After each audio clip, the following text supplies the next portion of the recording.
కేంద్ర జలజీవన్ మిషన్ 2.0తో రాష్ట్ర ప్రభుత్వం అవగాహన ఒప్పందంపై వార్తా వ్యాఖ్య ఇప్పుడు వింటారు.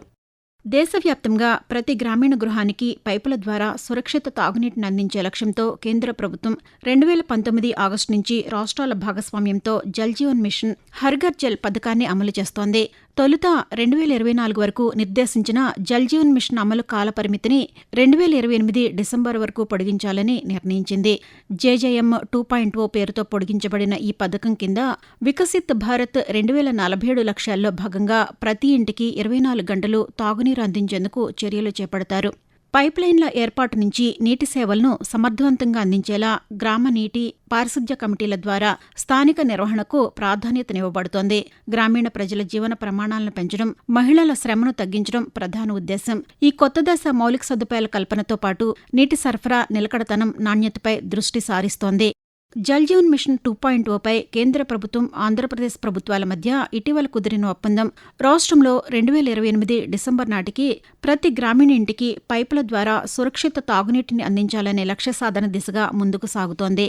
జల్జీవన్ మిషన్ మొదటి దశలో ఇప్పటి వరకు 16 కోట్ల గృహాలకు మంచినీటి కనెక్షన్లు అందించినట్లు కేంద్ర జలశక్తి శాఖ మంత్రి సిఆర్ పాటిల్ ఈ ఒప్పందం కుదిరిన సందర్భంగా వివరించారు. ప్రాజెక్టులో ఏర్పడిన కొన్ని లోపాలను సరిదిద్దుతూ నిర్వహణను కొనసాగిస్తున్నామని తెలిపారు. ఇంకా దేశవ్యాప్తంగా 3 కోట్ల ఇళ్లకు సురక్షిత తాగునీరు అందించాల్సి ఉందని చెప్పారు. 2024కు ముందు మంజూరు చేసిన పథకాలకు అనుగుణంగానే ఈ మిషన్ పొడిగింపు జరిగిందని అన్నారు. అలాగే ఆంధ్రప్రదేశ్లో నీటి నాణ్యత పరీక్షల కోసం స్వయం సహాయక సంఘాల మహిళల సేవలను వినియోగించుకోవాలని సూచించారు. జల్జీవన్ మిషన్ 2.0 ద్వారా దేశవ్యాప్తంగా సుమారు 9 కోట్ల మంది మహిళలకు నీటి కోసం దూరం వెళ్లాల్సిన ఇబ్బందులు తొలగుతాయని మంత్రి పేర్కొన్నారు. 2047 వికసిత్ భారత్ లక్ష్య సాధనకు ప్రతి ఇంటికి సురక్షిత తాగునీరు అందించడం కీలకమని ఆయన అన్నారు.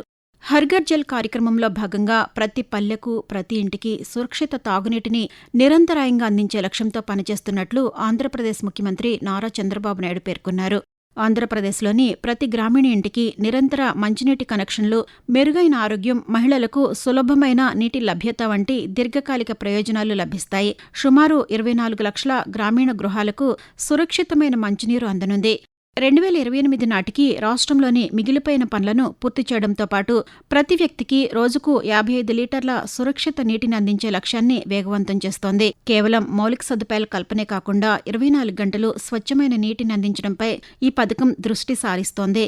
రాష్ట్ర వ్యాప్తంగా తాగునీటి సరఫరా వ్యవస్థ, పైప్లైన్ల ఏర్పాటు, పంపుసెట్ల వంటి మౌలిక సదుపాయాల నిర్మాణానికి ప్రాధాన్యతనిచ్చారు. ఈ ఒప్పందం వల్ల గతంలో నిలిచిపోయిన ప్రాజెక్టులు తిరిగి పుంజుకోవడమే కాకుండా కొత్తగా మరిన్ని గ్రామాలకు తాగునీటి సౌకర్యం లభించే అవకాశం ఉంది. 2019లో జల్జీవన్ మిషన్ ప్రారంభమయ్యే సమయానికి రాష్ట్ర వ్యాప్తంగా 95,53,169 కుటుంబాలు ఉంటే రాష్ట్రంలో 32.18% ఇళ్లకు మంచినీటి సౌకర్యం ఉంది. ఏడాది ఫిబ్రవరి 6 వరకు 71,52,326 ఇళ్లకు మంచినీటి సౌకర్యం కల్పించినట్లు ప్రభుత్వ గణాంకాలు చెబుతున్నాయి. అంటే దాదాపు 75% వరకు ఇళ్లకు కుళాయిలు అందుబాటులోకి వచ్చినట్లు తెలుస్తోంది. జల్జీవన్ మిషన్ 2.0 కింద పెరిగిన వ్యయంతో పునర్వ్యవస్థీకరించిన అమలుతో కేంద్ర ప్రభుత్వం రాష్ట్రానికి పూర్తి సహకారం అందిస్తోంది. ఈ ఒప్పందం ద్వారా రాష్ట్రంలో మౌలిక సదుపాయాల కల్పన, పంచాయతీల నిర్వహణ సామర్థ్యం పెరగడం, స్థిరమైన తాగునీటి సరఫరా, ముఖ్యంగా మహిళలకు నీటి కష్టాలు తగ్గడం వంటి ముఖ్య ప్రయోజనాలు చేకూరనున్నాయి.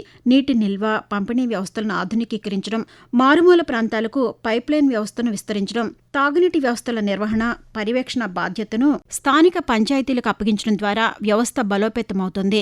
గ్రామాల్లో నీటి నాణ్యతను పరీక్షించే బాధ్యతను డ్వాక్రా మహిళా సంఘాలకు అప్పగించడం వలన స్థానిక మహిళలకు సాధికారిత, ఉపాధి లభిస్తుంది. గ్రామీణ మహిళలు నీటి కోసం సుదూర ప్రాంతాలకు వెళ్లే కష్టాలు తగ్గి సమయం ఆదా అవుతుందనడంలో సందేహం లేదు. అలాగే ఈ పథకం ద్వారా ఆంధ్రప్రదేశ్లోని గ్రామీణ ప్రాంతాల్లో తాగునీటి సమస్యలకు శాశ్వత పరిష్కారం లభించనుంది. 2028 నాటికి ప్రతి ఇంటికి మంచినీరు అందించడమే కాకుండా ఆ వ్యవస్థల నిర్వహణలో స్థానిక పంచాయతీలు, మహిళా సంఘాల భాగస్వామ్యం ఉండడం ఈ ప్రాజెక్టు గొప్ప విశేషం. కేంద్ర జలజీవన్ మిషన్ 2.0తో రాష్ట్ర ప్రభుత్వం అవగాహన ఒప్పందంపై వార్తా వ్యాఖ్య ఇప్పటి వరకు విన్నారు. రచన ఎంఎల్ఎన్ మాధురి, వ్యాఖ్యానం షేక్ మస్తాన్బీ, సమర్పణ ప్రాంతీయ వార్తా విభాగం, ఆకాశవాణి విజయవాడ కేంద్రం.